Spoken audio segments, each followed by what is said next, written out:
Hey guys, I'm Missy, I'm back, and today I'm going to do a video on Spanish. I have a list of words that I wrote, all in Spanish. The words are actually in Spanish.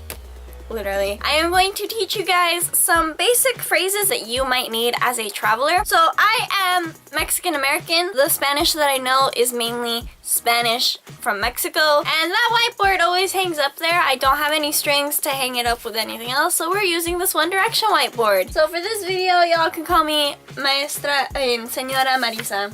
Or Señora Ayala? Profesora? No, whatever. We're gonna start with stuff like hello. So let's say you're traveling through Mexico and you want to have some sort of manners, so you want to greet someone first before you ask them, do you speak English? I have three different ways to say hello. For the morning time, when you say good morning, you say buenos dias. Buenos meaning good and dias meaning morning.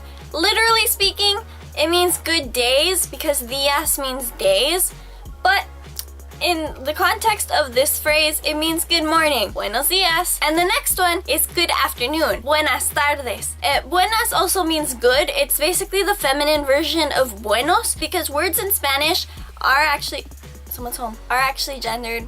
If you have an A in words, it'll turn into a female word. If you have an O in the word, it'll turn into male word. So in this case, it's buenas tardes. Tardes means afternoons. It can also mean late, but in this phrase, buenas tardes, it means good afternoon. And the next one is good night, which is buenas noches. It is used both as a greeting and you can also use it when you're saying goodbye. Buenas, once again, meaning good. Noches, meaning night. So you could use buenas noches when you see someone at night and you run into them. Oh, buenas noches. Or if you're going to bed or if you're leaving at night, buenas noches. It means both good night as a greeting and good night as a despedida, a goodbye. The next one is for your politeness. It means please, and it's por favor. Favor means favor, and por means for. So literally speaking, it's for favor, but it means please. So if you're asking for something and you need it, like if you're asking someone to hand you the food that you're eating, say a soup, you would say, ¿Me pasas la sopa, por favor? This is a general word. It is known pretty well, just like hola, but I don't think it's known as well as hola, and it is gracias. This means thank you. So when you get something, say thank you. Basically, por favor y gracias. One of the things my mom always taught me as a kid, use por favor y gracias. Now, if you feel like you don't have enough time to learn plenty of Spanish, if you're not good at Spanish, or you just don't really want to learn it all that much, which, you know, kind of defeats the purpose of going to a different country. You should learn the language of that country if you're going to visit it, at least a little bit. You can always ask the people if they know your language. In this case, I'm using English because this video is in English, and it is habla inglés. Habla literally means speak. Inglés means English. And if you don't know, you have one capital letter per sentence, unlike English where all proper nouns get capitalized. So yes, grammatically, it is supposed to be lowercase. Habla inglés? Literally speaking, it says speak English, but in the sense of the grammar and the context of the sentence, it would mean, do you speak English? So it's not like, I don't know my grammar. Now, I don't know the names of other languages in Spanish. I know the name of 4 for sure, but in the case that you're watching this video and you're actually more comfortable with other languages, these are the 4 other languages that I know that you can use instead of English. So if you're more comfortable with French, habla francés. If you're more comfortable with German, habla alemán. If you're more comfortable with your Japanese, habla japonés. And if you're more comfortable with your Italian, habla italiano. Now, if you want to say something like I want or I don't want, you can use yo quiero or yo no quiero. Yo quiero means I want, and yo no quiero means I don't want. Keyword, if you want to remember, no. It stays the same in English and Spanish, but it just basically means I want, I don't want. And just in case you didn't know, sí means yes and no means no. No. If you want to say a phrase like I would like when you are ordering food, you can always use me gustaría. Me means me, of course, I. Me comes in different ways. I would like. Gustaría means would like. Gusta means like. Yeah.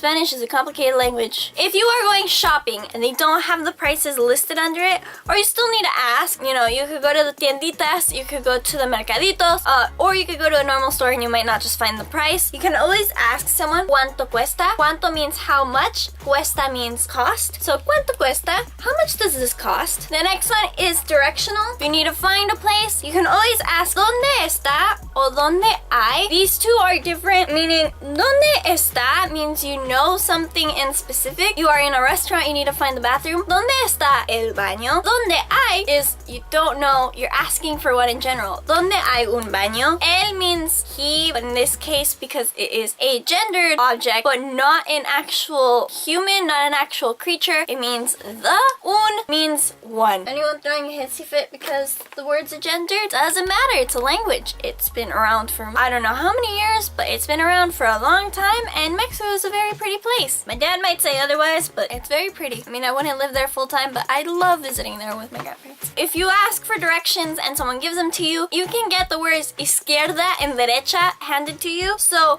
la derecha is your right, and la izquierda is your left. One way that I used to remember this, you know when you get told in elementary school, your left, which for me this is my left, turns into an L, and your right turns into like the inverted L. You can also remember left, izquierda, because your index finger makes the I, and your derecha does not. It just turns into a backwards L. For you guys, this might be inverted, but this is my left and this is my right. So this is my izquierda and this is my derecha. To be honest, I didn't fully grasp my left and right in English until like high school, so yeah. And I'm putting this in there because as a traveler, you might actually need to stop at a banana mix.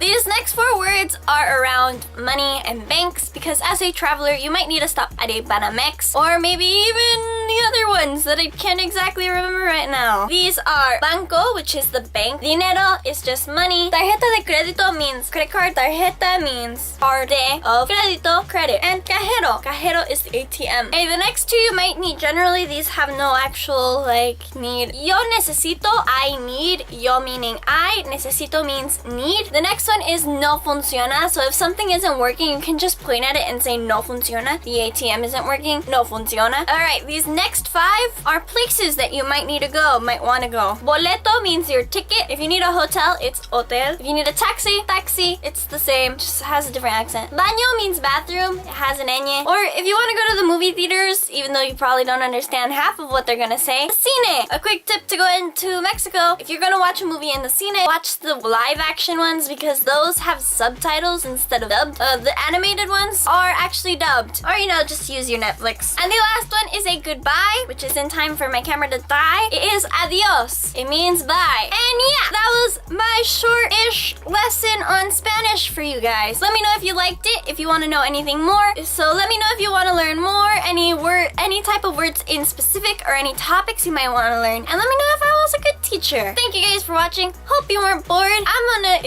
If you guys want to see more of me, my social media will be down in the description down below. And you guys can follow my Instagram and my Snapchat for gratuitous oversharing. Mostly my Instagram. You guys can also follow my Twitter for my stupid thoughts. If you guys want to check out more of my videos, you guys can check them out on my channel. If you guys want to see my pretty face pop up on your feed whenever I upload, you guys can subscribe to my channel. I upload every week on Mondays. You guys can also like this video if you liked it. Thank you again for watching. I'm gonna go eat some food. Hey, I will see you guys next week. Bye guys!